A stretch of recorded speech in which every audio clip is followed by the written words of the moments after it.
heritage, where I grew up, that was how it was. Whether it's speaking in mother tongue or it's speaking in English, we cut right to the chase. This is what we need. This is what needs to get done, and hurry up and do it. Coming here to the States, it's a very different orientation because people need to be massaged a whole lot. And for an outside, say it again. I call it the gray area, where you're trying not to hurt feelings and you're trying to stay in a comfortable space. Yeah. That's necessarily a comfortable emotional state, because then everyone's putting up a facade or a mask. So you really don't know how you're being perceived. If everyone's smiling and everyone's, oh, well, it's great. Well, is that reality?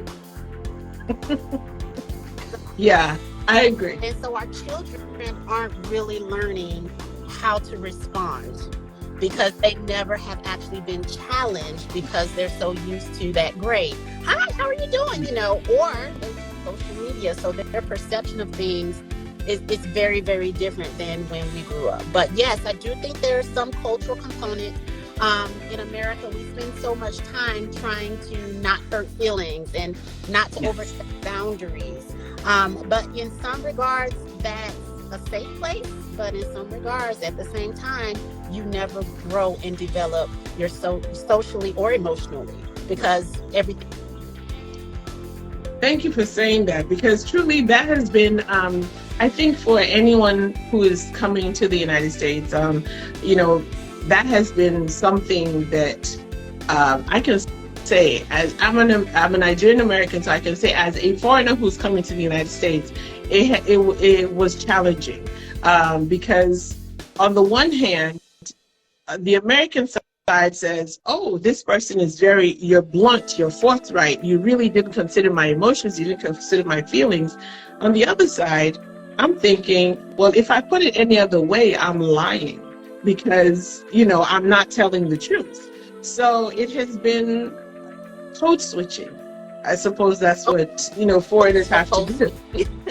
Code switching. And I can tell you that I don't know if there's anybody on here who might have an international background as well, where you might, just drop it in there, maybe a thumbs up or something in the chat, if it has been somewhat frustrating for you in code switching all the time, because it's like, can we just cut all the niceties and get right to what we need to do? Because it's almost like we're wasting time, because I am here trying to massage you into understanding what the next task is. So it has been somewhat of a frustration in a ways, but I can understand how you mean, that there are cultural components. So considering the work that we do and how emotional intelligence has been like the big push for the past couple of years, how do you think emotional intelligence impacts student motivation?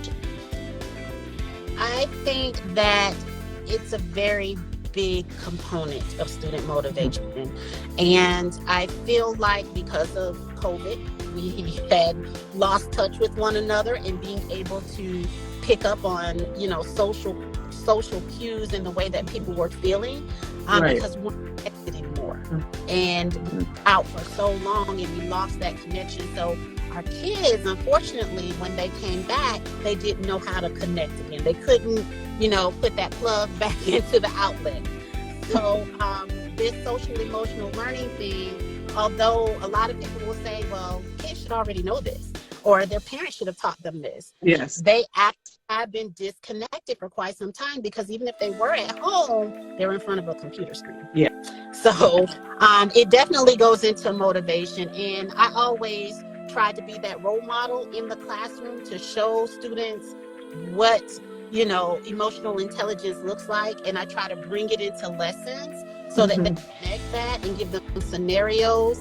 And then I say, this is how I would have responded to this, or this is how it made me feel, so that they can see that raw human emotion. And that even though we all have emotions and feelings, we have to know how to express them without, imposing on other people. Mm, And we have to know how to respect everybody's emotions and how they feel. It may not necessarily be right, or your perspective or your point of view, but it comes correct. to a time where you have to be mature enough to say, okay, I agree to disagree, and be comfortable with that. Mm. I think that's a huge thing, like for teachers to model for their students, for them to be able to see how it happens in real life, and for us to use the language as the students, like, that was not a good thing to have done. How else could we have addressed this situation?